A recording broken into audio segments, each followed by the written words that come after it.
Abahaka bari baje kwangiza ikirere cy'u Rwanda baturutse South Africa ndetse bagahagurukira mu gihugu cya Tanzania, bafashwe batabwa muri yombi na M23 nyuma y'uko bari baje bitwaje ibikoresho bihambaye baje kwangiza ikirere cy'u Rwanda ku bwirinzi bwarwo. Ubwo rero M23 yafashe ibata muri yombi. Inama y'abaminisitiri ba EAC na SADC yagombaga kubera Zimbabwe ntago yabaye, tubaza kureba ingaruka bishobora kugira ndetse n'icyo byari byitezwe kubyara. Intambara iri kubera muri Ukraine ntago ikwiye guhuzwa n'intambara iri kubera muri EAC kubera ko atari bimwe, ndetse ibyo byatangajwe na General Retired James Kabarebe. Hanyuma ikindi turaza kubabwira ni Evariste Ndayishimiye yishyuza Kisekedi amafaranga yaba amurimo kubera ingabo yamuhaye ngo zijye guhangana n'umutwe wa M23. Mwese murabizi, naho M23 yashyizeho ubuyobozi muri Kivu y'Amajyepfo. Wowe icyo usabwa ni ugukora subscribe, ugakora share, ugakora comment, tukajya tubana mu ibi biganiro tukugezaho buri gihe, ndetse ukadushyigikira natwe tukareba ko twazamuka, tukareba ko hari aho twava tukagira naho tugera. Byibuza ubu turi mu subscribe 1480, twifuza kugira byibuza 2000 kandi dufatanyije twese twabigeraho. Wowe uri kudukurikira ukaba wakora subscribe, nawe wayikoze tugushimira cyane. Abahaka rero bivugwa ko bafashwe na M23 bari baje guhakinga ikirere cy'u Rwanda, ikirere cy'ubwirinzi bw'u Rwanda. Abo bahaka bari baje bitwaje ibikoresho bitandukanye bishinzwe guhakinga ndetse no kuba bagenzura amasatelite atandukanye. Aba bahaka rero bivugwa ko bari baturutse muri South Africa bakaza kwinjirira muri Tanzania. Bivugwa ko ari ubugambanyi bukomeye cyane Tanzania yari ikoze. Hanyuma aba bahaka baje batwawe na MONUSCO n'ingabo za MONUSCO, gusa ntibyaza kuramba kubera ko M23 yaje kubafata, ibambura intwaro zose bari bafite ndetse ibambura n'ibyombo n'amatelefone bakoreshaga mu itumanaho.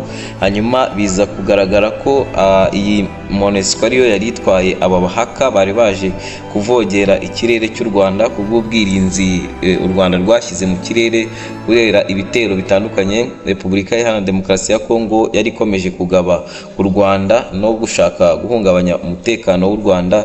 Ibyo rero bikaza gutuma u Rwanda rushyira ubwirinzi mu kirere, aribyo mwigeze kubona mu minsi yashize ubwo Kongo yateraga ibisasu mu Rwanda. Hari ibindi ibitwaro byageragezaga kubisamira mu kirere ndetse bikabishwanyaguriza mu kirere bitaragera ku butaka bw'u Rwanda ngo bigire icyo byangiza. Ni muri urwo rwego rero bivugwa ko ubuyobozi bwa Kongo ndetse n'abarundi bari biteze ko bagiye kuzana abahaka guturuka South Africa bakaza guhakinga ikirere cy'u Rwanda, bakareba ko byibuza iyo migambi mibisha ikomeje gutegurwa yagera aho igereka kwangiza.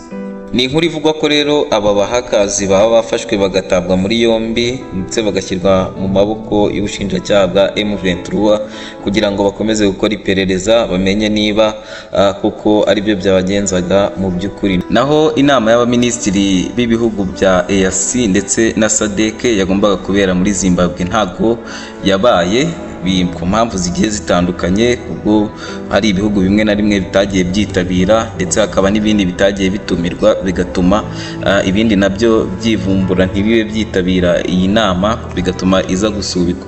Iyi nama bivugwa ko ari imwe yari gufatirwamo imyanzuro ikomeye kandi yari kugira uruhare runini ku biri kubera muri Repubulika Iharanira Demokarasi ya Kongo, ariko nyine bivuze ngo byasubiye rudubi. Bivuze ko iyi nama bizasaba ko izongera igategurwa ikindi gihe ikaba yaba. Si ibyo gusa kandi yagombaga kugira uruhare runini ku myanzuro yagombaga gufatirwa u Rwanda ifashwe n'inteko ishinga amategeko y'ibihugu byombi by'i Burayi, ndetse ibi bihano bikaba byari gushingirwa kuri iyi nama yagombaga kuba, ikaba yafatirwamo imyanzuro runaka ari nayo ituma ibi bihugu by'i Burayi nabyo bigira icyo bivuga ndetse n'icyo byemeza ku bijyanye n'ibihano bishaka gufatira igihugu cy'u Rwanda kubwo gushinjwa ko rushobora kuba rufite ingabo muri Repubulika Iharanira Demokarasi ya Kongo, nubwo u Rwanda rwo rutahwemye kubihakana muri rusange. Intambara iri kubera muri EAC ntago ikwiye guhuzwa n'intambara iri kubera muri Ukraine, aho Uburusiya bwashoje intambara kuri Ukraine. Ibi byatangajwe na General James Kabarebe wabitangarije uwitwa Joham, akamubwira ko intambara yo muri Kongo ari abanyekongo ubwabo bari guhangana cyangwa se bari kurwana, bitandukanye nuko bavuga ko u Rwanda ari rwo rwashoje intambara kuri Kongo. Nk'uko muri Ukraine bimeze, Uburusiya bwashoje intambara kuri Ukraine kubera impamvu runaka, ndetse hari n'uduce tumwe na tumwe Uburusiya bwagiye bufata bunyaga Ukraine, Uburusiya buratwigarurira. Muri Kongo rero siko bimeze, kuko ni M23 yo muri Kongo ndetse na leta ya Kongo muri rusange, bitandukanye nuko byaba ari u Rwanda rufite uruhare mu ntambara iri kubera muri Repubulika Iharanira Demokarasi ya Kongo.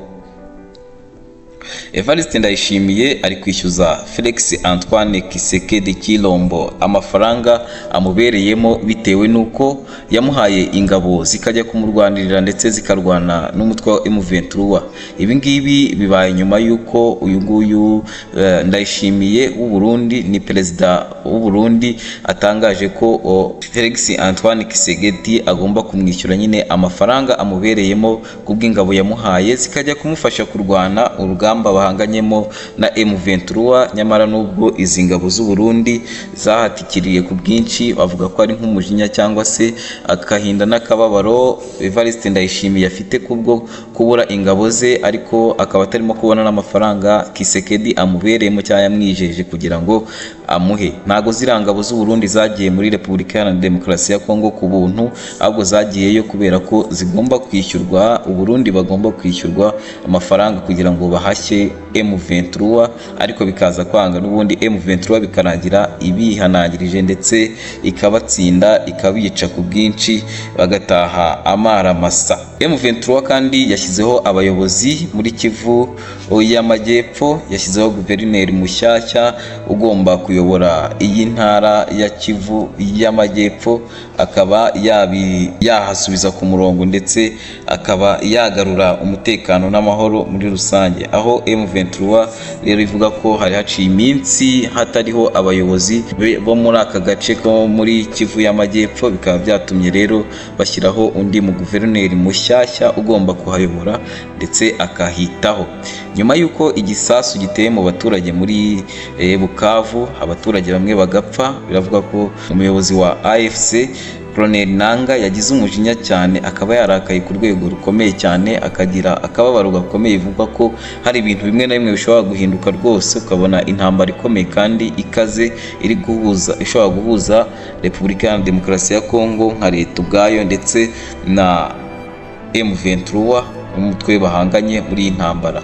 Tubashimiye ko mukomeje kubana natwe, tubashimiye ko mukomeje kudukurikira, mukomeze mubane natwe mu biganiro tubagezaho. Ni Mia Boss TV, mukore subscribe, mukore share na comment. Turakomeza kugenda tubagezaho amakuru ahambaye ndetse amakuru akomeye ari kugenda avugwa kuri iyi ntambara ndetse no ku bindi bintu bitandukanye.